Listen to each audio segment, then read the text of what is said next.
Hey y'all, welcome back to my channel. My name's Amanda. I'm a very small reseller on eBay, Niknax, as well as whatnot. We're getting ready to go run some errands in town, and I thought I'd bring you guys with me on this adventure. I plan on swinging by a thrift store real quick while we're out and about. So let's get going.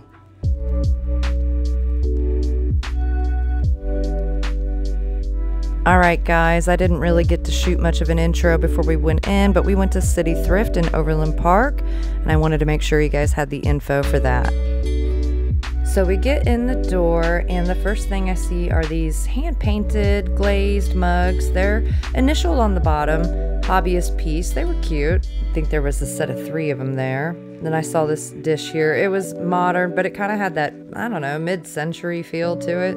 Okay, so then we're coming around the corner, and they have a bunch of shoes set up here. I suppose summer type shoes was the theme there. And they still have a ton of this Easter stuff out. You know, I mean, there's some cute stuff there, just nothing I'm really looking for. I really didn't see anything vintage. I did see this little jar here, and it caught my eye. I liked the design on it and everything. It is contemporary, however, as you can see. But I did think it looked pretty cool. And it still had the original spoon or whatever that is with it. So I assume it's a covered sugar or something to that effect. This piece of pottery, I kind of thought about last time grabbing it. I thought about it this time. Still went ahead and put it back. I kind of thought it looked like it was signed on the bottom, but I couldn't tell for sure. Foldsgraph. I swear, you will eventually start to recognize Foldsgraph from a mile away. It's quality stuff, so don't get me wrong. That's why it's everywhere.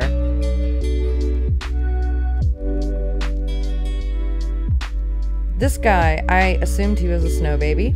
This little sticker here, it was folded over, but it did say Department 56 on it. I looked him over pretty good. I didn't find any damage on him or anything, but I'm not familiar enough with these little guys to know if, you know, is he a one that needs to be picked up or not. I just didn't, you know, and they had $2.99 on him. If he was 99 cents, I probably would have gone for the gamble. This looked like vintage, mid-century maybe, but it was not. Cute though. Oh my gosh, this cream and sugar are still here. And I think that covered sugar, I think that would have had a lid. I'm not positive, but I think it would have. They're cute though. I like this tin. Of course it's contemporary. You can see the barcode there, but it looked cool. This right here is like a handmade, hand-painted turtle. And it is marked on the bottom with initials VT, it looks like. I probably should have picked them up. Then we're looking through glassware. I really didn't see much at all.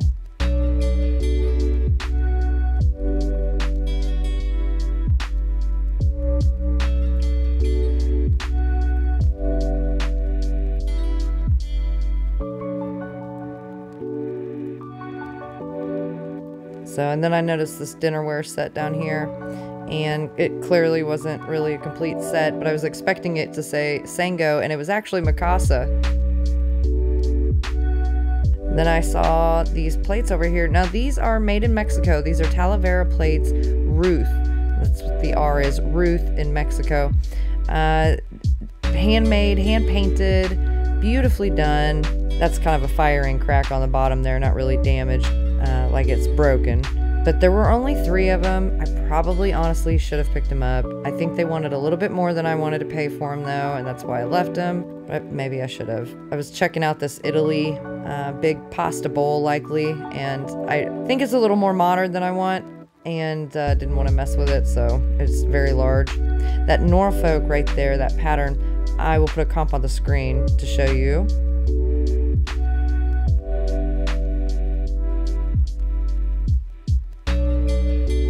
That bookcase right there, when I still had my antique booth, I would have loved to have had that.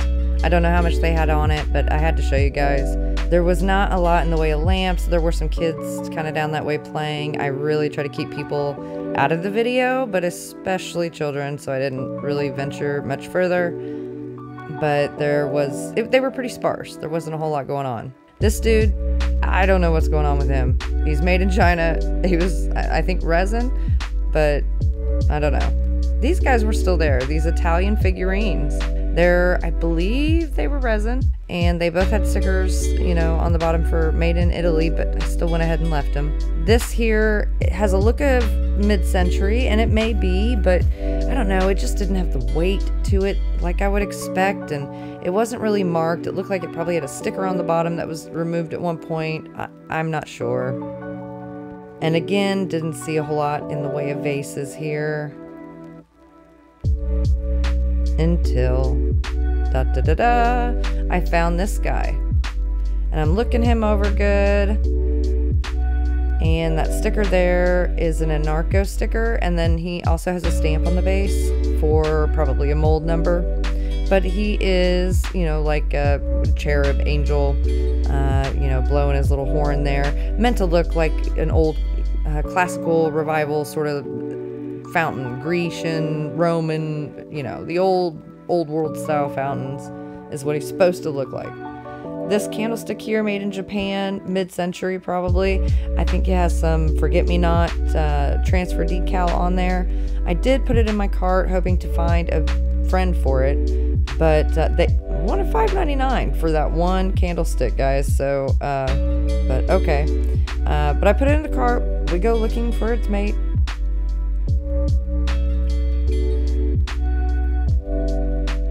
This pewter bowl down here, I stop and look at, and it is Diller and, is it Tonard?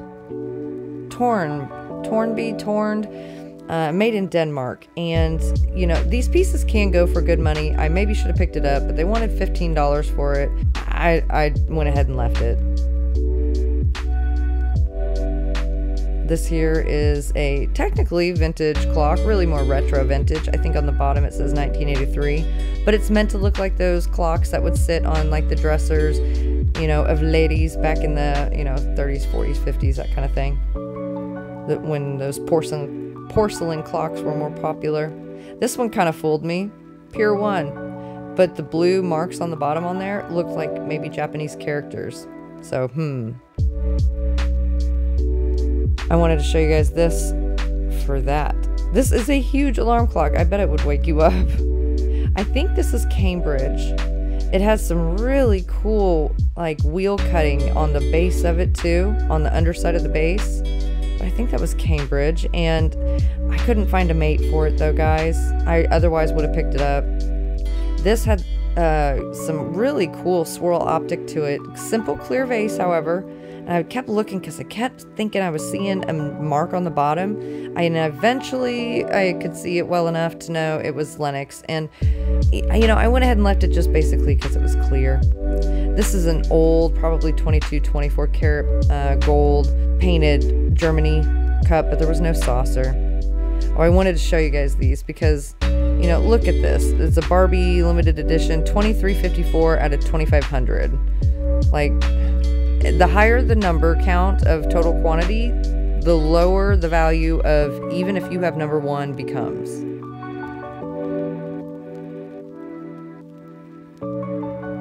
And I don't know what I'm doing in this aisle looking at dishes. I have no business being here. I have plenty. This one here is a Czechoslovakia piece. They wanted $2.99 for it. I went ahead and left it. It looked damage free though. Maybe I could have picked it up. There's a little money to be made there with it, but I have lots of stuff like that I need to sell. These plates, these here. Now I did pull these out and look them up. I maybe should have gotten them. I'm not sure. They were made by Limoges, but I don't know. They were kind of going along the collector area, and I couldn't find any comps for them. So I was hesitant. You know, there was a few of them that were loose and individually priced, and then there was like a stack of them priced at $10, $15, something like that.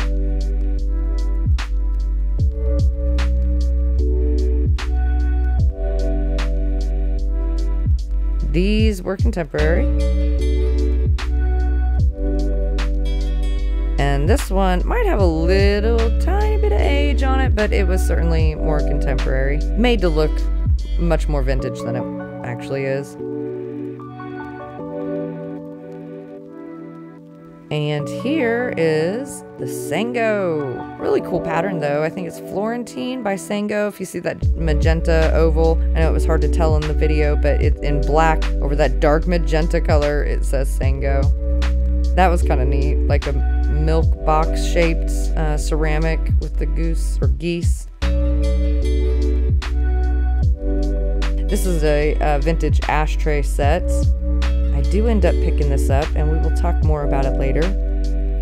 But I had to check and kind of make sure the ashtrays were in there. I did take all of them out, actually, and look at them. I want to make sure that they are not all just there, but that they're in good condition. And when I put him back, that candlestick, because I couldn't find his friend. This little vintage typewriter. Not terribly old, but it's still vintage nonetheless. His keys were kind of sort of jammed up towards the top there. He needs a good cleaning. Greasing.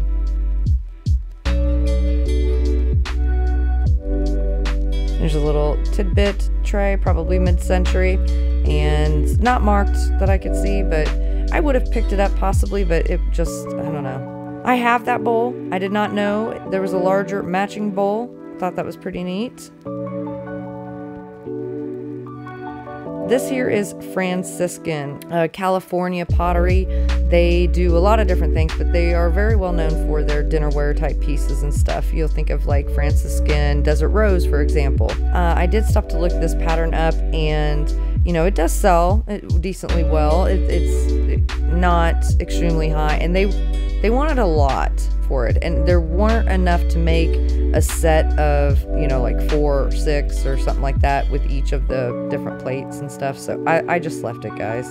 And this here, I also did actually look up. It's Fire Dance by Noritake. It's just a pattern I really hadn't seen from them before. I really liked it.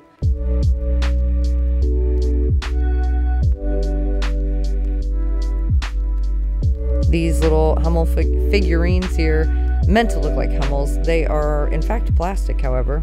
They did a pretty good job for plastic. These are by Jeanette. These are Jasperware Wedgwood glasses. I looked up comps on them, and an even larger set sold for not terribly much. When I had to check out the jewelry jars before we left, $45.98 on that one. Did you guys see that? $45.98. I'm sure there's maybe possibly something worth getting your $50 back in there, but honestly, to me, it looks like junk.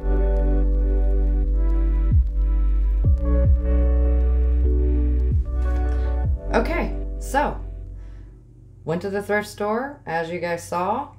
I'm going to show you the first piece here. There were a few things there that I contemplated picking up. There was even a couple things that I stopped to look up, and it was busy in there. And I've told you guys, I don't normally do that, but I had that like gut feeling like I might have regret if I didn't grab it. But when I looked them up, I realized it probably, based on what they were, and I'll talk about it through the video as to why I didn't grab them. This piece, however, I did. This is, and let me turn this light down. This is actually an Anarco piece. It's pretty lightweight, actually. Let me see how much it weighs. Okay, so he is 1 pound 8 ounces. So he really doesn't feel that, though, to be honest with you. But he is just a little angel dude with his horn. I can't remember what the technical term is for that. But, I mean, he looks impeccable. He needs a slight cleanup. He's just a tiny bit dusty and stuff. I noticed he's got, I don't know, some kind of little bit of spilled gunk on his head. But all of his fingers were there. Turn that light down even more. All of his fingers were on there. He looks intact. Now, the part that I'm wondering about is down here. So he's attached. This is attached. But when you look closely in here, you can see adhesive. And maybe I'll get a picture or something, because it looks like it's kind of hard to see it on the camera right now. I don't know that they would have, you know, adhered it. See how it's kind of darker right in here? Then over here it's lighter. So that darker spot, that's that adhesive I'm seeing. I don't know that they would have adhered it or not. The base of it, however, is marked with the original Inarco sticker there, and then mold number or whatever. But regardless, he is a cool piece. Very, sorry, I'm going to turn the light down. He's so light ceramic, you can't see him very good. So I'll turn the light down. But he has like this bowl, kind of like a flower bowl. He's meant to look like, he's 4-footed, so he's meant to stand evenly on a surface, and he's meant to look like one of the, you know, like classical Greek figurines, sculptures that are fountains, right? But I don't know. I don't know why he wouldn't be adhered to this. I mean, it's not like he actually is a fountain. This is solid underneath here. There's no holes drilled for running water or nothing. He's a display piece. And when I was standing in line, there was actually this older woman, very sweet gal. She came up and she said, "Oh my gosh, that is just crazy. He is gorgeous. And what do you think he's used for? Do you think he's a candy dish?" And I said, "Well, I mean, you could put candy in him, that's for sure. But I said, I was kind of wondering if he's not some sort of like a rose bowl maybe, or, you know, one where you put, not air plants, but like those little shallow plants or ivy plants, or, you know, like that would drape and hang. I think that would look beautiful with this. Get like those long ivy plants that grow down. I think that would look insanely gorgeous. But, you know, he's a glazed piece. He looks intact. I haven't found any damage on him yet. I did want to show you guys one thing though on him. All right, so you see this little hole right here? All right. Now, he may also have one on the base. If I was to like remove the adhesive and pull him off of here, he may have a hole on the bottom also, because these would have been formed in mold and as separate pieces, and then obviously adhered together. But when I first saw that little hole on him, I thought, okay, is he missing something? And then it dawned on me that no, he's not missing anything. That is what is called a vent hole. So when they are firing the ceramic, the heat builds up on the inside, and the moisture, because there is moisture in the ceramic. That's what makes it pliable for you to make sculpture and all that with it, right? So they have to put in little vent holes in order for that heat to be able to escape, and that, you know, moisture and stuff to escape from there. And so I don't think he's actually missing anything there. I think that is just a little vent hole. You could probably stick some in there if you want, if you got creative with it. But I thought he was just a cool find. And as you probably see in the video, I got him for $7.99. I did also have a 10% discount when I got to the front. I don't know how. It's like last time I went, I had a 30% discount. I hadn't been there in 3 years. I don't know how. I told them to put it on there. So I did again today. This one was another little find for, I think I got it. It says $2.99, but I think I got it for $1.99. But I'm going to leave this, let me set it down. I'm going to leave this sticker on here for now, because we will do another gentle, easy cleanup. But I want to show you a few things, because like the sticker, they had put the sticker on, but then they wrote on it down here, and this is permanent marker. Ooh, what are we going to do to get that off? I don't know. But it's otherwise in good condition. All right, so before I continue showing you this piece, and I probably should have started with this part, this next piece is for adults' eyes only. It is artistic value. Parental discretion advised. It's a classical Greek scene. It does have some, you know, lady essence going on here. And this is, of course, transfer print. There might be a tiny bit of hand embellishment on there. I'll have to grab my loop and look a little closer. But anyway, this is the lid to this little box set here. And I'm going to pull out the rest of these. Here's the base of the box set. All right, where it says made in Japan there. Each one of these little trays are identical. so I won't show them all to you. But they're all also marked with made in Japan on the bottom. But they do have some age to them. They're probably, I'd go 40s, 50s, somewhere in that region. They're all the exact same scene as what's on the front. There's very minimal wear to any of the gold on.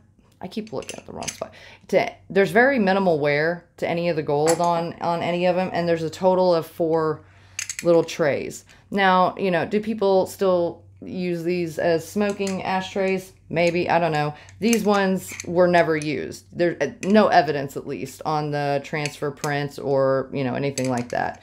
But these would have been, you got to think back in 40s, 50s, bridge games and things like that. That's why these things were popular, were because the ladies would get together, have their cocktails and whatever else, and, you know, sell Tupperware to each other and, you know, play bridge. And they had ashtray sets that, you know, that you wanted decorative because you were posh. You were keeping up with the Joneses. So nonetheless, the fact that they're intact and in good shape, I'm good. I think they look cool.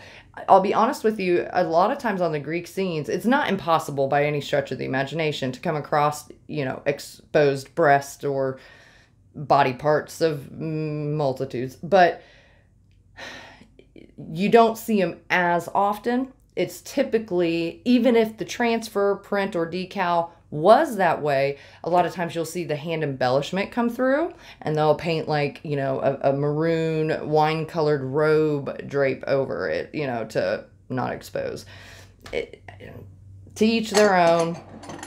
We all got parts, you know. So I apologize if anybody was offended by the classical Greek revival ashtray set here, but I thought it was really cool, and I was planning on doing it as a giveaway. It needs a little bit of cleanup, and this one too, you know, like I was telling you with the sticker, it also has a little bit of this like weird tape stuff that they use, and I just thought I'd show you some methods on that real quick. So anyways, that was the haul from Savers. I'd like to reiterate again from my last video that in my experience as a reseller, thrift stores are not the way to go, typically, to source for the majority of your inventory. Can you still find things? Of course you can. Of course you can. And some areas are better than others. Go look at Crazy Lamp Lady's channel. She has a Goodwill or some thrift store everyday video, you know, and always generally seems to find something, and not just find something good.